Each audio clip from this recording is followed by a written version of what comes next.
ॐ अज्ञानतिमिरान्धस्य ज्ञानाञ्जनशलाकया चक्षुरुन्मीलितं येन तस्मै श्रीगुरवे नमः। श्रीचैतन्यमनोभीष्टं स्थापितं येन भूतले स्वयं रूपः कदा मह्यं ददाति स्वपदान्तिकम्। नमावो विष्णुपदाय कृष्णप्रेष्ठाय भूतले श्रीमते भक्ति वेदांत स्वामिनिति नामिने। नमस्ते सरस्वती देवे गौरवाणी प्रचारिणे निर्विशेष शून्यवादी पाश्चात्य देशतारिणे। जय श्री कृष्ण चैतन्य प्रभु नित्यानंद श्री अद्वैत गदाधर श्रीवासादि गौर भक्त वृंद।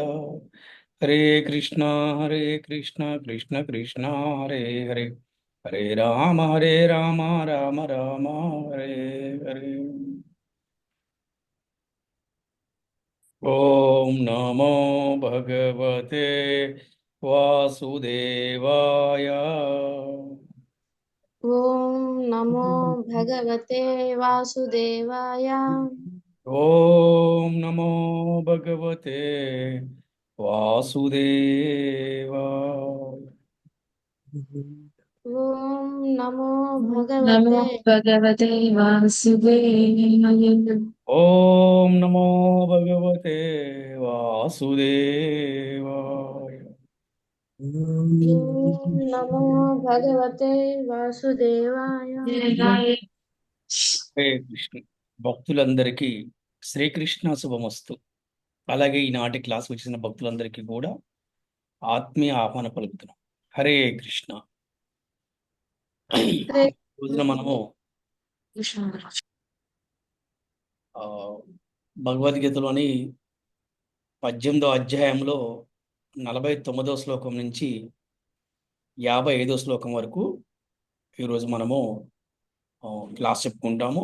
ఈరోజు మనము చెప్పుకోబోయేటువంటి ముఖ్యమైన ప్రధానమైన అంశం ఏమిటంటే సన్యాసం అంటే ఏమిటి, సన్యాసం యొక్క లాభం ఏమిటి అనే దాని గురించి ఈరోజు మనం చాలా చక్కగా ఆ, చర్చించుకునే ప్రయత్నం చేద్దాం.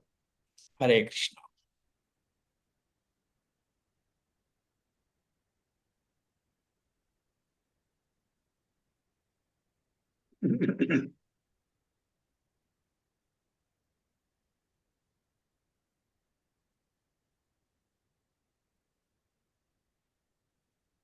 సో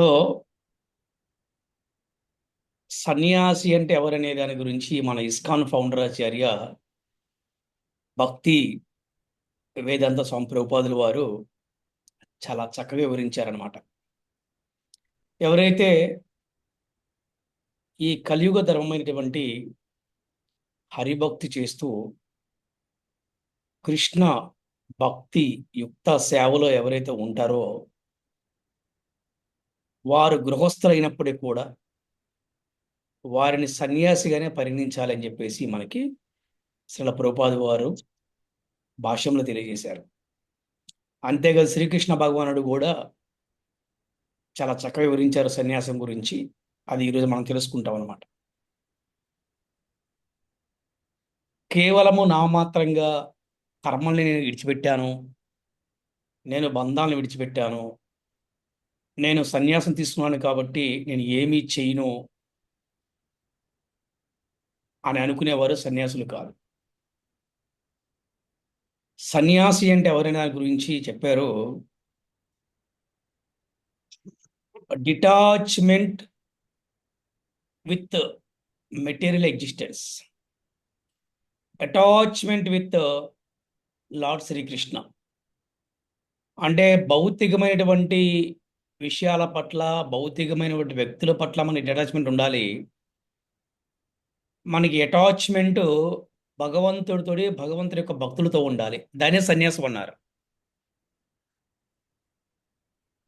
కేవలము సన్యాసి అంటే ఏంటంటే తనకి సంపూర్ణమైనటువంటి జ్ఞానం ఉండాలి భగవంతుడి గురించి. దేవుడు ఉన్నాడా అంటే నమ్మకం కాదు, దేవుడు ఉన్నాడని విశ్వాసము, అంటే ఎక్స్పీరియన్స్. అనుభవపూర్వకంగా చెప్పగలగాలి, ఎస్ కృష్ణ ఉన్నాడు, వారు సన్యాసి. శాస్త్రపరంగా వారికి సంపూర్ణమైనటువంటి జ్ఞానం ఉండాలి, ఎటువంటి భౌతికమైనటువంటి కోరికలు ఉండకూడదు, మరి నియమాలు పాటించాలి. ఇవన్నీ కనుక చేయాలి అంటే ఏం కావాలి? సేవ కావాలి. సేవ ద్వారానే ఏ వ్యక్తి అయినా పరిపూర్ణ సాధించగలుగుతారు, ఈవెన్ సన్యాసమైనా కూడా. భగవంతుడికి సేవ చేయకుండా నామమాత్రంగా నేను సన్యాసి అని కూర్చున్నంత మాత్రాన ఎటువంటి ఉపయోగం లేదు. భగవంతుడికి సేవ చేస్తూ ఉంటే మనం ఎందులో అయినా సరే పరిపూర్ణత సాధించగలుగుతాము. మరి ఈ రోజున 49వ శ్లోకం నుంచి 55వ శ్లోకం వరకు సన్యాసం యొక్క లాభం ఏమిటి, సన్యాసం అంటే ఏంటో తెలుసుకునే ప్రయత్నం చేద్దాం. హరే కృష్ణ. సో 49వ శ్లోకం మన వాళ్ళు ఎవరైనా చదవండి. హరే కృష్ణ గురుజీ. హరే కృష్ణ. అసక్త బుద్ధి సర్వత్ర దితాత్మ విగత స్పృహ నైష్కర్మ్య సిద్ధిం పరమాం సన్యాసేనాధిగచ్చతి. హరే కృష్ణ. ఎవరి బుద్ధి అంతటా అనాసక్తిగా ఉంటుందో, ఎవరు మనస్సుని జయించారో మరియు సన్యాస అభ్యాసముచే కోరికలను త్యజించారో వారు శ్రేష్టమైన నైష్కర్మ సిద్ధిని పొందుతారు. మనం ఇంతకుముందు చెప్పుకున్నాం, భౌతికమైనటువంటి విషయాల పట్ల అనాసక్తి, ఆధ్యాత్మిక విషయాల పట్ల ఆసక్తి ఉండాలి. అందరూ అంటారు మనస్సుని స్థిరంగా ఉంచండి, మనసు స్థిరంగా ఉంచండి అంటారు. మనసుని స్థిరంగా ఉంచాలి అంటే మనకు అభ్యాసం కావాలి. అభ్యాసం అంటే ప్రాక్టీస్ కావాలి. డివోషనల్ సర్వీస్ కనుక మనం ప్రాక్టీస్ చేస్తే తప్పకుండా మనస్సుని స్థిరంగా ఉంచగలుగుతారు, మనసుని జయించగలుగుతారు అనమాట. అలాగా ఈ యొక్క అభ్యాసము ద్వారా, ప్రాక్టీస్ ద్వారా కోరికలను ఎవరైతే త్యజించారో, కోరికలు లేకుండా ఎవరైతే ఉన్నారో వారు సిద్ధిని పొందుతారు. అంటే కృష్ణుడి యొక్క సిద్ధిని పొందుతారు, కృష్ణ భక్తి అనే సిద్ధిని పొందుతారు అనమాట. అందుకని ఇక్కడ చాలా క్లియర్గా చెప్పారు, భౌతికమైన విషయాల పట్ల అనాసక్తి, ఆధ్యాత్మిక విషయాల పట్ల ఆసక్తి. భగవంతుడి పట్ల మనకి అటాచ్మెంట్ ఉండాలి, భగవంతుని భక్తుల పట్ల మనకి అటాచ్మెంట్ ఉండాలి. భౌతికమైన వ్యక్తుల పట్ల మనకి డిటాచ్మెంట్ ఉండాలి. అంటే కేవలము కుటుంబము, స్నేహము, ప్రేమ, బంధువులు ఇవన్నీ కూడా మనకి ఒక సాంప్రదాయము లేకపోతే ఒక బాధ్యతగా మనం ప్రవర్తించాలి, కానీ వారిని అంటిపెట్టుకొని వారే జీవితం అంతా సర్వస్వం అనుకోకూడదు. కానీ చేయాలి అవన్నీ.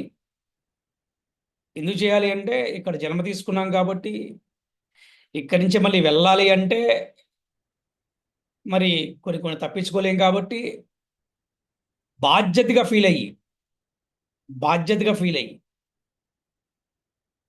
ఎవరి పట్ల వ్యామోహం లేకుండా.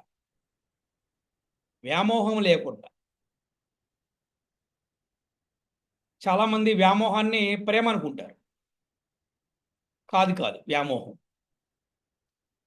ప్రేమ, స్వచ్ఛమైన ప్రేమ మనకి ఎవరి దగ్గర దొరుకుతుందంటే మనకి గురువు కృష్ణుడి దగ్గరే మనకి స్వచ్ఛమైన ప్రేమ దొరుకుతుంది. మనం ఈ కలియుగంలో ఎవరు ఎన్ని ప్రయత్నాలు చేసినా, ఎవరు ఎన్ని మాటలు చెప్పినా గురువు కృష్ణుడి దగ్గర కాకుండా వేరే వాళ్ళ దగ్గర ఎక్కడా కూడా మనకి స్వచ్ఛమైన ప్రేమ దొరికేటువంటి అవకాశమే లేదు. ఏదో రకంగా ఎక్స్పెక్టేషన్ ఉంటుంది అనమాట. నేను చేస్తే నాకేంటి, నీకు అది ఇస్తా, నువ్వు నాకు ఇది ఇస్తావా, ఇలాగుంటుంది అనమాట. అందుకని ఇక్కడ మనకి శ్రీల ప్రభుపాదుల వారు మనకి భాష్యం చాలా క్లియర్గా మెన్షన్ చేసింది ఏంటంటే, ఎవరైతే భగవంతుడి పట్ల, భగవంతుని భక్తుల పట్ల, భక్తుడి సేవ పట్ల అటాచ్మెంట్ ఉంటుందో, ఎవరైతే ఈ యొక్క డివోషనల్ సర్వీస్ని చేస్తూ ఉంటారో వారు గృహస్థులైనప్పటికీ కూడా వారిని సన్యాసిగానే పరిగణించాలి అని చెప్పడం జరిగిందనమాట. సో నెక్స్ట్ శ్లోకంలో చూద్దాం ఏం చెప్పారు. 50వ శ్లోకం ఎవరైనా చదవండి. హరే హరే కృష్ణ. కృష్ణ గురూజీ. చదవండి గురూజీ. సిద్ధిం ప్రాప్తో యదా బ్రహ్మ తదాప్నోతి నిబోధ మే సమాసేనైవ కౌంతేయ నిష్టజ్ఞానస్య యా పరా. ఓ అర్జున, పరిపూర్ణ సిద్ధిని పొందిన వ్యక్తి ఏ విధముగా అలౌకిక ఆధ్యాత్మిక జ్ఞానము యందే స్థితమై ఉండడం ద్వారా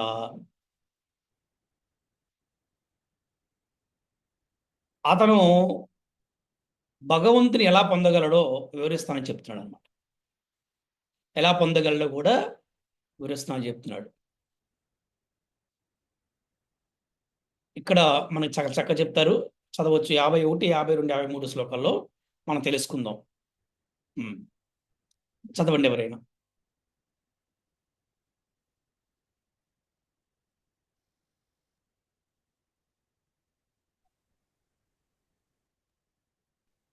హరే కృష్ణ ప్రభుజీ, నేను చదువుతాను. హరే కృష్ణ. బుద్ధ్యా విశుద్ధాయ యుక్తో ధృత్యాత్మానం నియమ్య చ శబ్దాదీన్ విషయాన్ త్యక్త్వా రాగద్వేషావ్యుదస్య చ వివిక్త సేవీ లగ్వాసి యత్వాక్కాయ మానసా ధ్యానయోగపరో నిత్యం వైరాగ్యం సముపాశ్రితః అహంకారం బలం దర్పం కామం క్రోధం పరిగ్రహం విముచ్య నిర్మహ శాంతో బ్రహ్మభూయయ కల్పతే. హరిబోల్. హరే హరిబోల్. వ్యక్తి ఎప్పుడైతే ఇంద్రియములను చక్కగా నిగ్రహించి ఒక పరిశుద్ధమైన బుద్ధి గలవాడు అవునో, శబ్దము మరియు ఇతర ఇంద్రియ విషయములను త్యజించి రాగద్వేషరహితముగా ఉండును.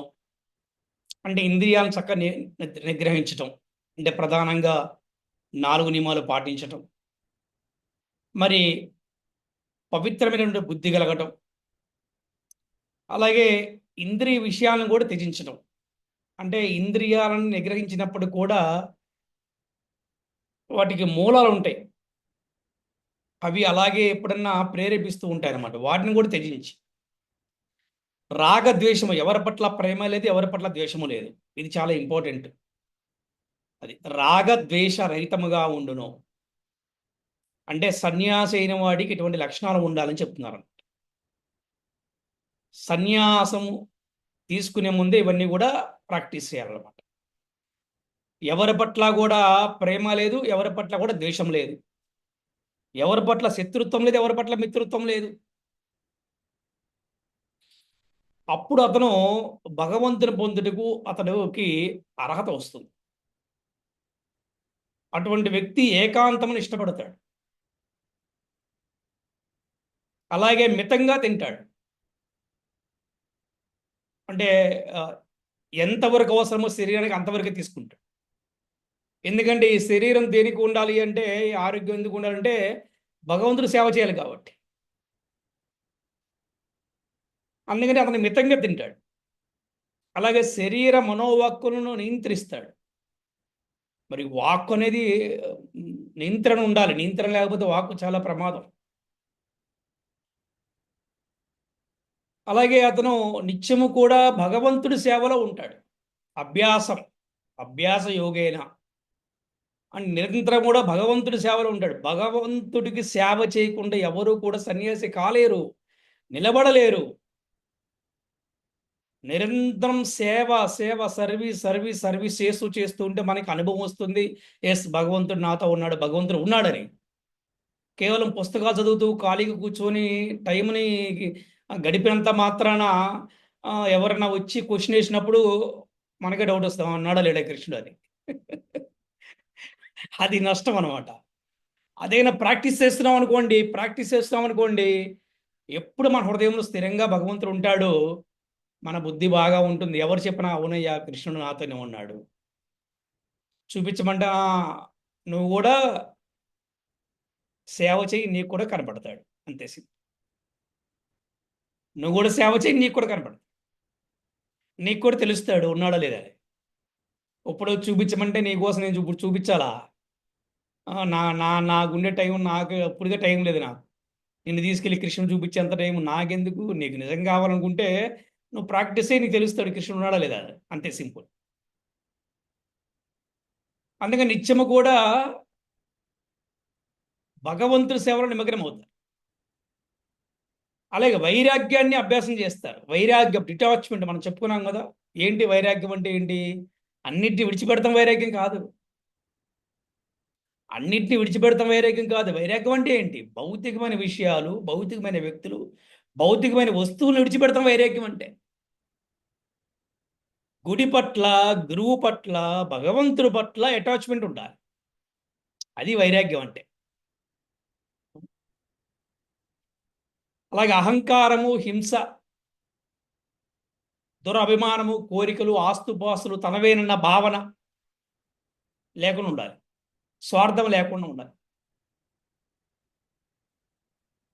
అటువంటి వ్యక్తి ప్రశాంతంగా ఉన్నవాడే చక్కగా భగవంతుని పొందడానికి అర్హుడు అవుతాడు. అంటే ఇక్కడ ఏం తెలుసుకోవాలంటే, భగవంతుడు ఉన్నాడు అని చెప్పడాలంటే ఎలా అంటే అనుభవపూర్వకంగా తెలుసుకుంటాడు. ఎస్, భగవంతుడు నాతో ఉన్నాడు. ఎవరో చెప్పితే నమ్మటం కాదు, ఎవరో చెప్పితే విని నమ్మేసేసి కాదు. he has personal experience how he is doing sincere devotional service. ఎప్పుడైతే అతను భగవంతుడికి ప్రేమగా సేవ చేస్తున్నాడో అతనికి ఎస్, భగవంతుడు నాతో ఉన్నాడు, బుద్ధి బాగా పనిచేస్తుంది. ఎలాగా? తేషాం సతతయుక్తానాం భజతాం ప్రీతిపూర్వకం దదామి బుద్ధి యోగం తం ఏన మాముపయాంతితే. ప్రేమతో ఎవరైతే నాకు సేవ చేదురో వారికి తగిన బుద్ధి యోగము నేను ఒసగెదనని చెప్పి శ్రీకృష్ణ భగవానుడు చెప్తున్నాడు. ఇక్కడ సేవ is very very important. Service service service service service service service. అందుకే అంటారు, నాయన ఎందుకే చిన్నప్పుడే భక్తి అంటారు అందరూ కూడా. వయసులో ఉన్నప్పుడే భక్తి చేస్తే, వయసులో ఉన్నప్పుడే భగవంతుడు బాగా సేవ చేయగలుగుతాం. రేపు పొద్దున కాళ్ళు చేతులు పని చేయనప్పుడు భగవంతుడి హారత కూడా ఇవ్వలేం కదా. ఇంకేం సేవ చేస్తామని చెప్పండి.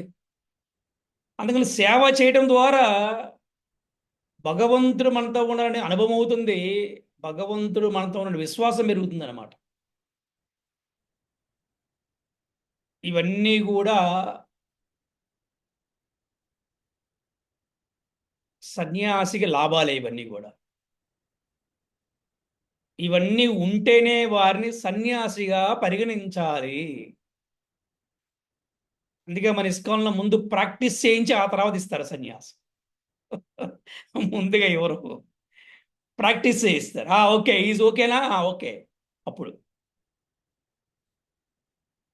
ఇది సన్యాసి ఒక డెఫినేషన్ అన్నమాట. సన్యాసి అంటే మేము కాషాయ బట్టలు వేస్తున్నాం, మేము సమాజాన్ని త్యజించేసాం అంటూ ఉంటారు. సమాజాన్ని త్యజించడం ఎవరి వల్ల కాదు, అది జరగని పని. అది సో సమాజం త్యజించడం కాదు, భక్తి కూడా సమాజంలో ఒక పాత్రే.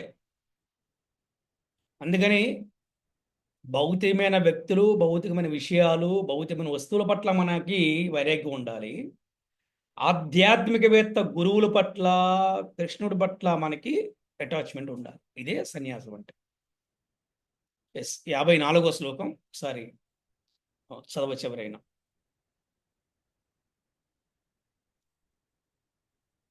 హరే కృష్ణ గురూజీ, పద్మావతి గురూజీ.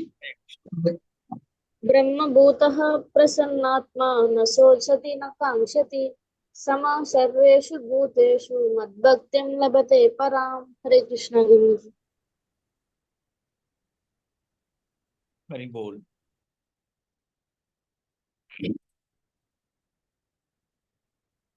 పరబ్రహ్మముతో ఏకీభావ స్థితిలో ఉన్న వ్యక్తి మానసికంగా ప్రశాంత చిత్తంలో ఉంటాడు. ఇక్కడ పరబ్రహ్మం అంటే ఎవరు? భగవంతుడు. భగవంతుడితో కలిసి జీవించే వ్యక్తి మానసిక ప్రశాంతతతో ఉంటాడు. దేనికి కూడా సోకింపడు, ఏడవడు దేనికి. అలాగే దేన్ని గురించి కూడా ఆశించడు, ఏమీ ఎక్స్పెక్టేషన్స్ ఉండవు. అందరి పట్ల కూడా సమత్వ భావంతో ఉంటాడు. అటువంటి యోగి నా పరాభక్తిని పొందుతాడని చెప్పి శ్రీకృష్ణ భగవానుడు చెప్తున్నాడు. ఇక్కడ మనము తెలుసుకోవాలి, ఒక జస్ట్ ఒక సెకండ్.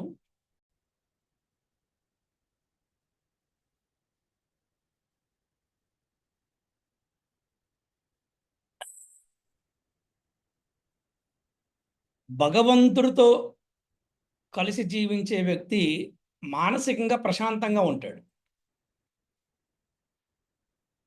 మనం కూడా చూస్తూ ఉంటాం, సమాజంలో వారికి ఇష్టమైన వారితో కలిసి ఉన్నారనుకోండి, హ్యాపీగా ఉంటారు.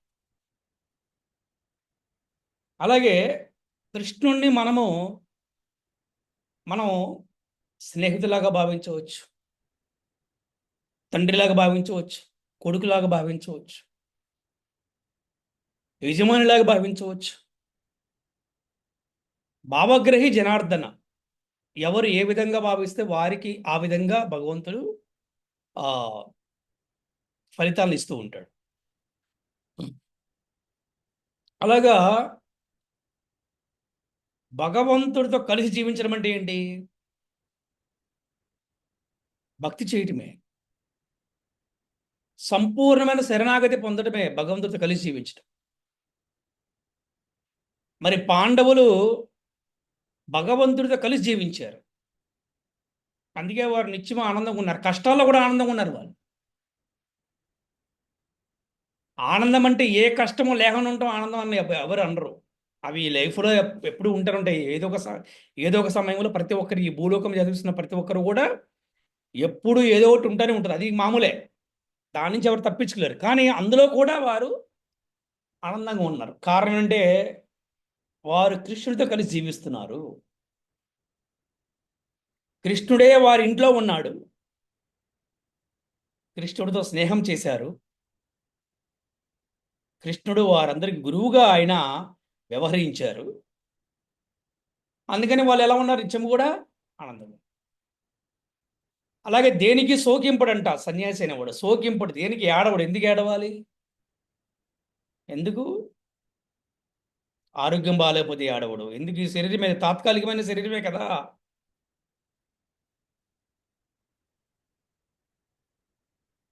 ఇది చాలా హయ్యర్ స్టేజ్ భక్తిలో. చాలా ఉన్నతమైనటువంటి వ్యక్తిత్వం కలిగిన వారు, ఉత్తమమైనటువంటి భక్తుల యొక్క లక్షణాలు ఇవన్నీ కూడా. ఉత్తమమైనటువంటి భక్తులు అంటే మనకి కనిష్ట అధికారి, మధ్యమ అధికారి, ఉత్తమ అధికారి అంటారు. ఇవన్నీ కూడా ఉత్తమ అధికారి యొక్క లక్షణాలు అన్నమాట. 55వ శ్లోకము చదవండి ఎవరైనా.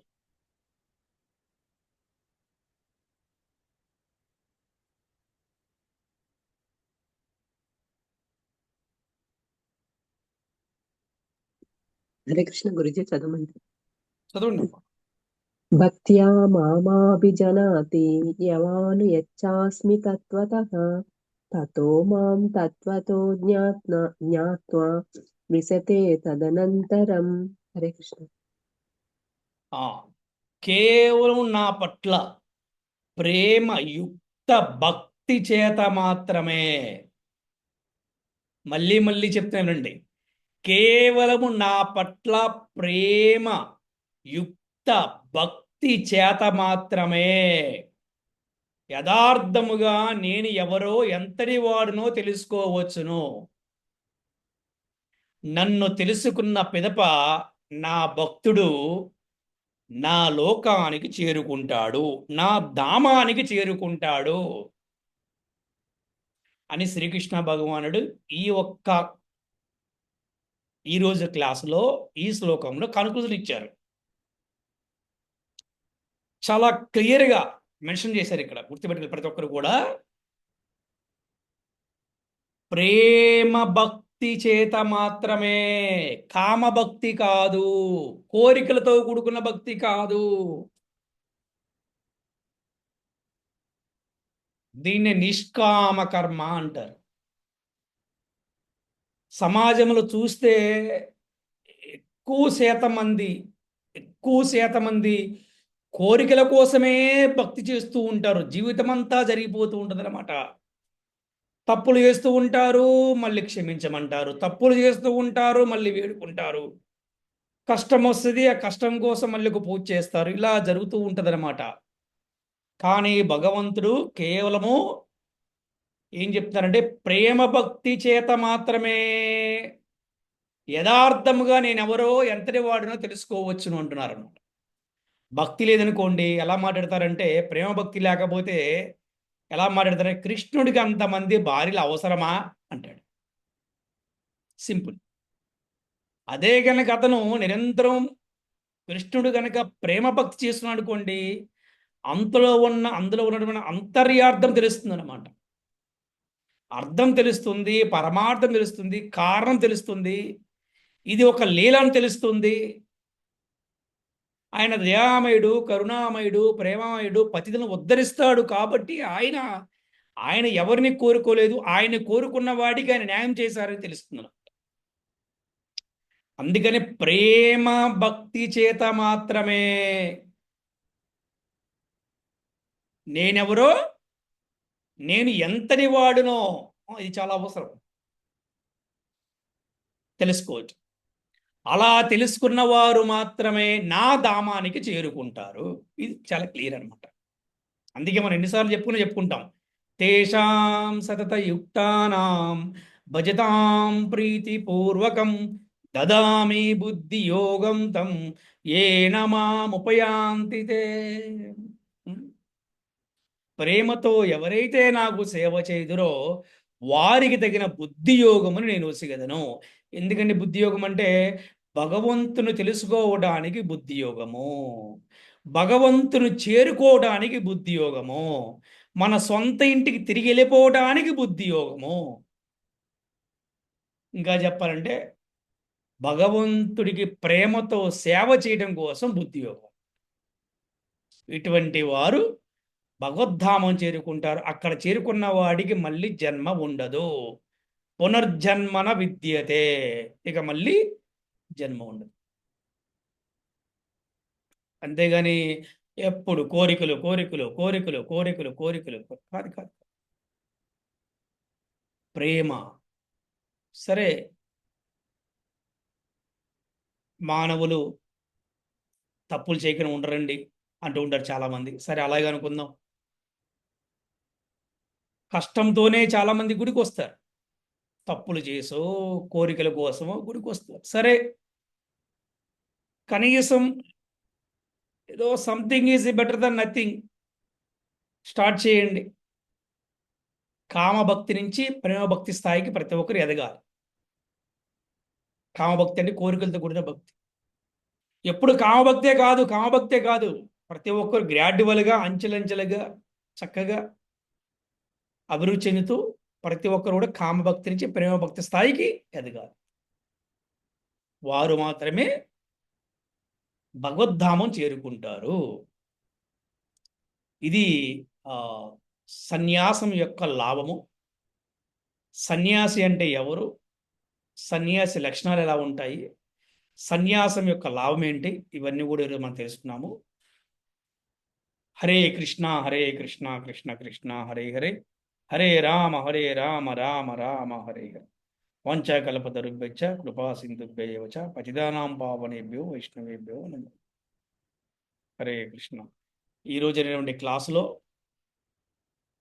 మీలో ఎవరికైనా సందేహాలు ఉంటే అడగవచ్చును. అలాగే ఈరోజు క్లాసు గురించి మీలో ఎవరైనా ఈ క్లాసు నుంచి మీరు ఏం తెలుసుకున్నారో కూడా చెప్పవచ్చు. హరే కృష్ణ. గురుజీ ఉమ్. ఈరోజు క్లాస్ లో ఏం తెలుసుకున్నానంటే సన్యాసం అంటే ఏంటి, సన్యాసం తీసుకోవడానికి గల అర్హతలు ఏంటి అని తెలుసుకున్నాను Guruji. Materialistic detachment, spiritual attachment ఉండాలి. అలాగే మన కోరికలని విడిచిపెట్టే అలాంటి ప్రాక్టీస్ చేస్తుంటే కృష్ణ భక్తి పెంపొందించుకోవచ్చు అని తెలుసుకున్నాను గురుజీ. ఇంద్రియ నిగ్రహం ఉండాలి.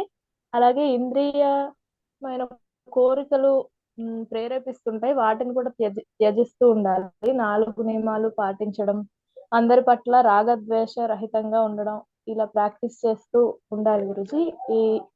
ఇవే సన్యాసం తీసుకోవడానికి గల అర్హతలను తెలుసుకున్నాను గురుజీ.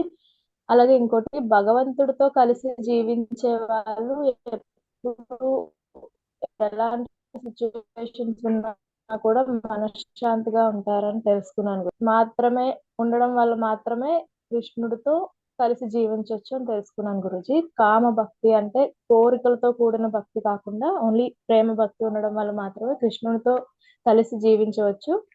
కేవలం అలా జీవించడం వల్ల మాత్రమే కృష్ణుడి యొక్క ధామానికి చేరుకోవచ్చు అని తెలుసుకున్నాను గురుజీ. Thank you Guruji. హరే కృష్ణ. దండవత్ ప్రణామం గురుజీ. వెరీ గుడ్, చాలా బాగా చెప్పారు. హరే కృష్ణ. చెప్పండి. ప్రభుజీ, ఈరోజు క్లాస్లో సన్యాసిగా ఎవరిని పరిగణించాలి, అతని లక్షణాలు, తర్వాత భగవంతుడి యొక్క ప్రేమయుక్త భక్తిని ఎలా పొందాలనే దాని మీద శ్లోకాలు డిస్కషన్ జరిగింది. అంటే భగవంతుడి పైన ఆసక్తి, భగవంతుడి కర్మలపైన ఆసక్తి, భగవంతుడి భక్తులపైన ఆసక్తి, వీటికి అన్యంగా ఉన్న వాటి విషయాల పట్ల అనాసక్తి. అతడు ఏ రకమైన ఆశ్రమంలో ఉన్నా, బ్రహ్మచర్యాశ్రమం కానీ, వానప్రస్థ ఆశ్రమం కానీ, గృహస్థాశ్రమం కానీ, అతన్ని సన్యాసిగానే పరిగణించాలని చెప్పేసి ఈ శ్లోకంలో చక్కగా వివరించారు ప్రభుజీ. తర్వాత అటువంటి స్థితిలో ఉన్న సన్యాసి ఇంద్రియాలపైన నిగ్రహము, మనోవాక్కుల మీద నియంత్రణ, జ్ఞాన వైరాగ్యాల అభ్యాసము, రాగద్వేషాలు లేకపోవటము, అన్ని జీవుల పట్ల భగవంతుడిని దర్శించడము, తర్వాత అహింస, ఇటువంటి లక్షణాలని నిరంతరము సమాజంలో చెప్తూ అతను అందరికీ తన ద్వారా ప్రచారం చేస్తూ ఉంటారు ప్రభుజీ. ఈ 2 పాయింట్లు బాగా చెప్పారు ప్రభుజీ, సన్యాసి జీవితం యొక్క లక్షణాల్లో. తర్వాత భగవంతుడు తన యొక్క ప్రేమయుక్త భక్తి ద్వారా మాత్రమే తనని యథార్థంగా అర్థం చేసుకోగలరని చెప్పి శ్లోకంలో చెప్పారు. ముందు భగవంతుడిని యొక్క ప్రేమయుక్త భక్తి ఎలా పొందాలి అనేది కూడా భగవంతుడే చెప్పాడు ప్రభుజీ. బ్రహ్మభూత ప్రసన్నాత్మ నశోచతి నకాంక్షతి అని. అంటే ముందు బ్రహ్మభూత ప్రసన్నాత్మ అంటే ఆత్మసాక్షాత్కార స్థితిని పొందాలి జీవుడు. ఆత్మసాక్షాత్కార స్థితిని పొందిన తర్వాత అతడు సచ్చిదానంద స్థితికి వెళ్ళి నశోచతి నకాంక్ష, అతడు దేని గురించి బాధపడడు, దేని గురించి శోకింపడు, దేనిని కోరుకోడు. అటువంటి సాక్షాత్కార స్థితిని పొందాలి అంటే అతడు ఈ గురు పరంపరలో ఉన్న ఒక గురువు ద్వారా ఆ జ్ఞానాన్ని పొంది, తద్వారా ఆత్మసాక్షాత్కార సిద్ధిని పొంది, తద్వారా భగవంతుడి మీద అచంచలమైన ప్రేమయుక్త భక్తిని పొంది అతడు భగవద్ధామానికి చేరగలడనేది ఈరోజు క్లాసులో బాగా అర్థమైంది Prabhuji. Hare Krishna. Hare Krishna. Very good Prabhu, thank you, చాలా చక్కగా వివరించారు. హరే కృష్ణ. హరే కృష్ణ. హరే కృష్ణ హరే రామ హరే హరే రామ హరే రామ రామ రామ హరే హరే. హరే కృష్ణ. హరే హరే రామ హరే రామ రామ రామ హరే హరే. హరే కృష్ణ కృష్ణ కృష్ణ హరే హరే. హరే రామ రామ రామ హరే. కృష్ణ పరమాత్మనే నమః. హరే కృష్ణ. హరే కృష్ణ గురూజీ. ధన్యవాద ప్రణామ్ గురూజీ. హరే కృష్ణ గురుజీ. ధన్యవాద ప్రణామం. హరే కృష్ణ గురుజీ. దండవత్ ప్రణామం. Thank you. హరే కృష్ణ ప్రభు. హరే కృష్ణ. హరే కృష్ణ గురుజీ. ధన్యవాద ప్రణామం.